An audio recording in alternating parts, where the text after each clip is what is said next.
Ishwari and Shishpami. Our project is about understanding the aluminium properties at elevated temperature.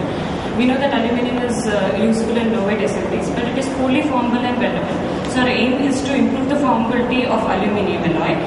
In this conventional deep drawing, we cannot achieve high LDR, so we are going for warm forming. Warm forming is usually carried out at elevated temperatures at recrystallization temperature, where mean flow stresses decreases and drawability increases and hence formability increases. So less forces are required to deform the metal when compared to conventional deep drawing.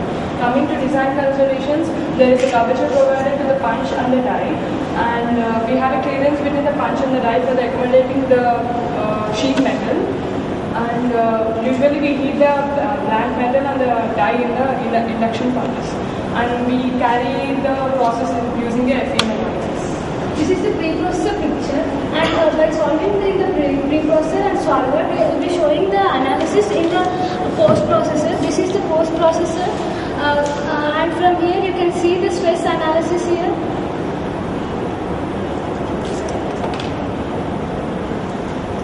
This shows the different types of stresses in the cup deformation, and from the experimentation we can see that by increasing the temperature of the material, it not only decreases the stresses, it increases the ductility and the formability of material.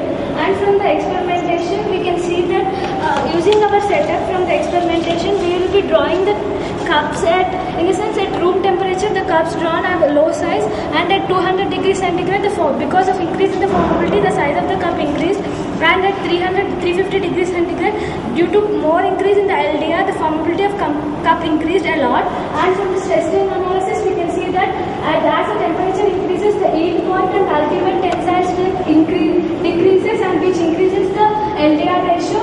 This shows the different LDR ratios at room temperature 200 and 300 degrees centigrade. Finally, we want to conclude that by increasing the temperature, formability of the material increases due to the decrease in mean flow stresses, and which increases the LDR ratio. And we have investigated that by increasing the temperature, we can produce the cups which are which have high formability.